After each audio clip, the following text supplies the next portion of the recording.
Hello everyone, welcome back to my channel. In this video, we are going to discuss about John Donne's famous poem, The Relic. But before we continue, please do subscribe to my channel and like my videos.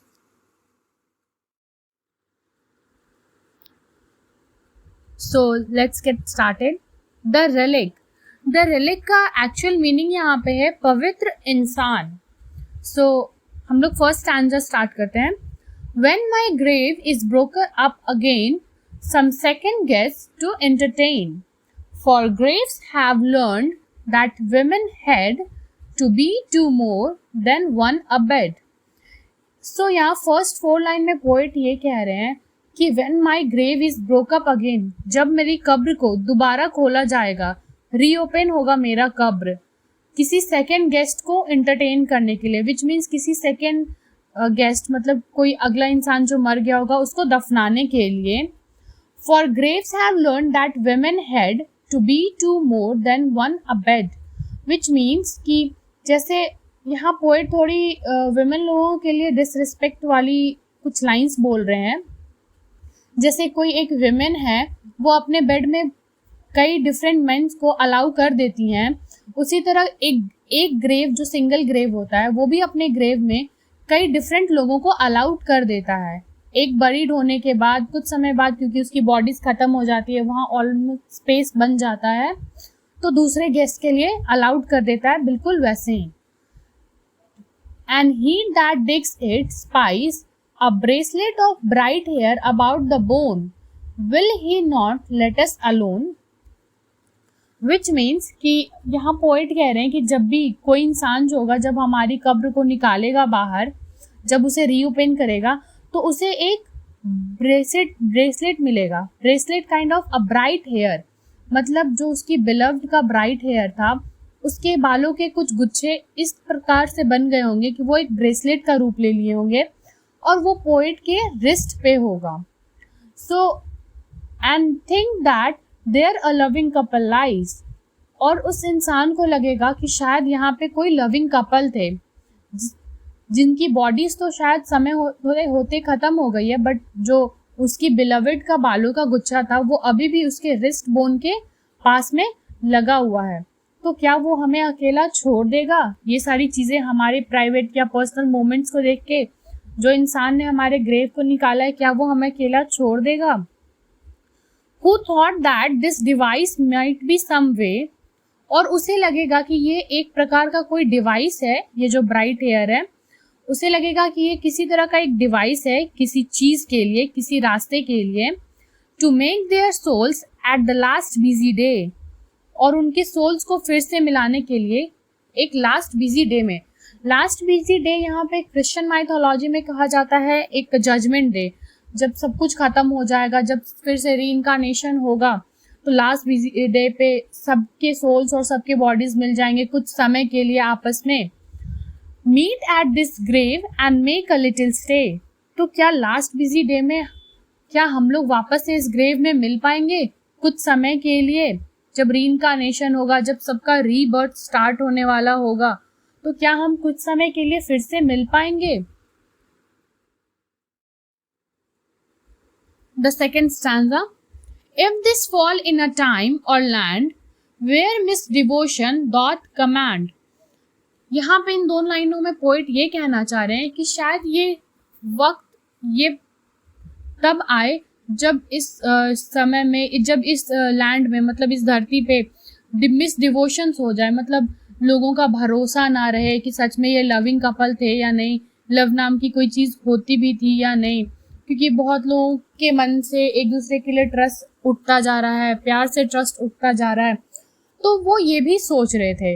Then he digs us up will bring us to the bishop and the king, और फिर उसके बाद वो ये भी कह रहे थे कि अगर ऐसा कुछ होता है, हम ऐसे समय में हमें बाहर निकाला जाएगा जब इस लैंड में, इस दुनिया में भरोसा नहीं होगा, तो जो हमें बाहर निकालेगा वो हमें बिशॉप के पास ले जाएगा या किंग के पास ले जाएगा. मतलब जो किंग होते हैं या बिशॉप जो होते हैं वो भी हर चीज़ का जजमेंट देते हैं, प्रूफ करते हैं, लोगों के मन में विश्वास दिलाते हैं किसी चीज़ को प्योर या प्रूफ करके. तो यहाँ भी वही चीज़ है. जैसे हमारे यहाँ भी आप कह लो कि बहुत सारे लोग चीज़ों पे लोग ट्रस्ट नहीं करते, लेकिन जो कोई अगर ज्योतिष या जो बहुत नॉलेजेबल इंसान है उसकी बात, तो अगर वो उस चीज़ के बारे में बोल दे तो हाँ, कोई ना कोई कहीं ना कहीं कुछ परसेंट तक भरोसा कर लेता है। तो यहाँ भी वही सारी चीज़ें हैं। टू मेक अस रिलैक्स, और हमें रिलैक्स बनाने के लिए, हमें पवित्र इंसान साबित करने के लिए वो इंसान हमें बिशप या किंग के पास ले जाएगा। Then thou shalt be a Mary Magdalene and I a something else thereby. और वहां जाके ये प्रूफ होगा कि वो भी एक मैरी मैगडलेन है, अ डिवोटी विमेन, मतलब कि नहीं, वो सच में एक प्योर डिवोटी विमेन है और मैं भी वहां पे कुछ हूँ। यहाँ पे ये क्लियर नहीं कर रहे हैं अपने बारे में, but I something else there by, और मैं भी वहां पे लेकिन कुछ हूँ। All women shall adore us and some men, and after this all women will adore us, worships us, and maybe some men also.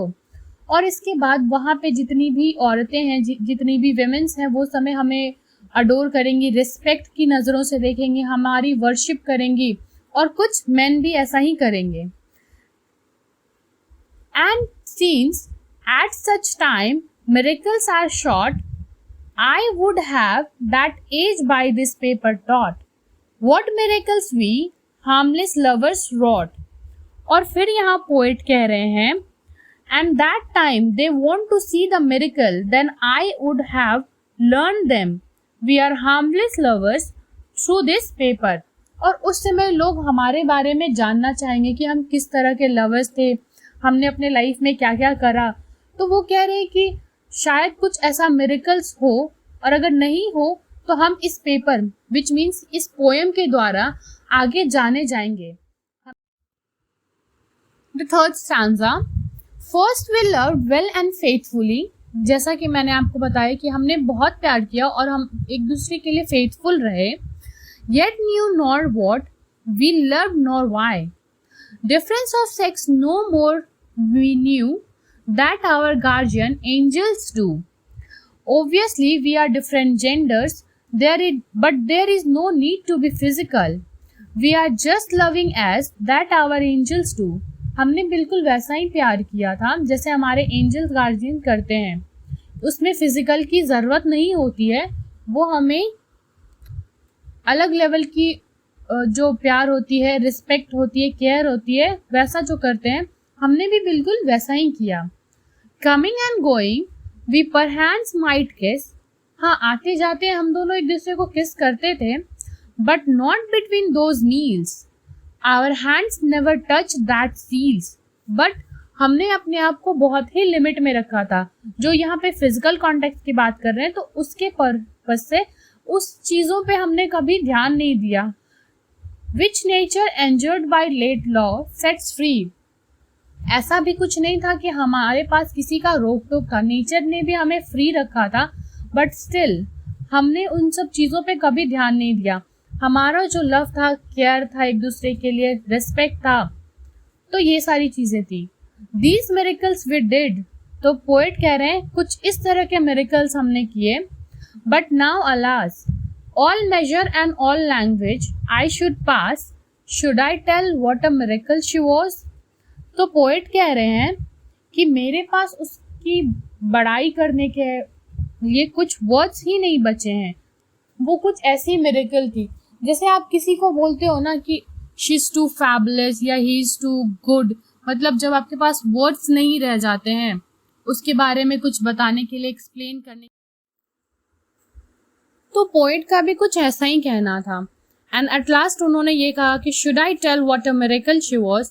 और पोएट ये भी कह रहे हैं कि अगर शायद कुछ ऐसे वर्ड्स हो या कुछ ऐसी स्पीच हो जिसमें मैं बयां कर सकूं कि वो कितनी अच्छी थी और कितनी अलग थी और हमारा प्यार किस लेवल का था, तो वो अपने आप में ही एक ग्रेट मिरेकल होगा। So hope you will enjoy this poem. That's it for this video lecture. Thank you everyone.